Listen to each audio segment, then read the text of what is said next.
Assalamu alaikum wa rahmatullahi wa barakatuhu. Chers frères et sœurs, j'espère que mes salutations vous trouvent toutes et tous dans une très bonne forme. Qu'Allah vous préserve. Aujourd'hui, je vais témoigner sur un sujet qui me tient particulièrement à cœur, la compatibilité entre les études et la foi. Et oui, beaucoup pensent qu'il faut choisir entre réussir dans ce monde et pratiquer pleinement sa religion. Mais mon vécu m'a prouvé tout le contraire. C'est ma foi qui m'a permis de persévérer pendant mes études.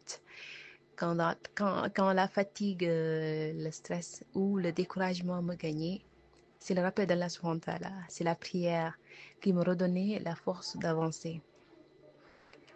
D'ailleurs, j'ai constaté que les étudiants croyants, euh, et peut-être vous conviendrez avec moi sur ce point, euh, ces étudiants qui placent Allah subhanahu wa ta'ala au centre de leurs efforts sont souvent parmi les meilleurs parce qu'ils savent pour qui ils étudient. Ils savent que chaque connaissance acquise est une adoration. Nous oublions parfois que même les étudiants meurent. La mort n'attend pas que nous finissions nos diplômes. Alors pourquoi remettre la foi, la pratique religieuse à plus tard? Nous devons nous rappeler que notre but premier n'est pas d'être diplômé, mais d'être agréé par Allah subhanahu wa ta'ala. Les études ne sont qu'un moyen, un moyen pour devenir un meilleur croyant, pour mieux servir l'humanité avec nos compétences, en étant par exemple médecin, enseignant, ingénieur, artiste, mais avant tout croyant.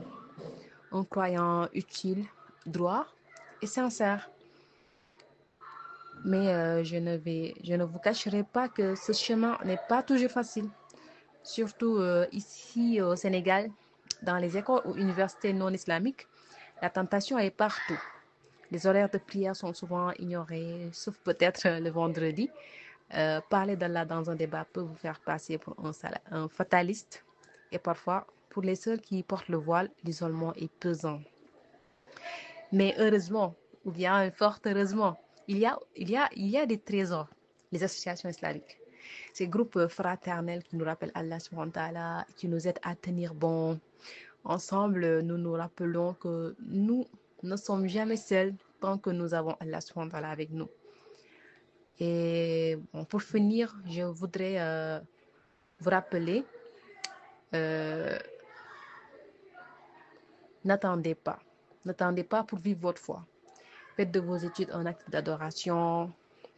Et surtout, n'oubliez jamais, le vrai succès, ce n'est pas d'avoir son diplôme. C'est de rentrer auprès d'Allah subhanahu wa ta'ala avec un cœur sain et une foi préservée.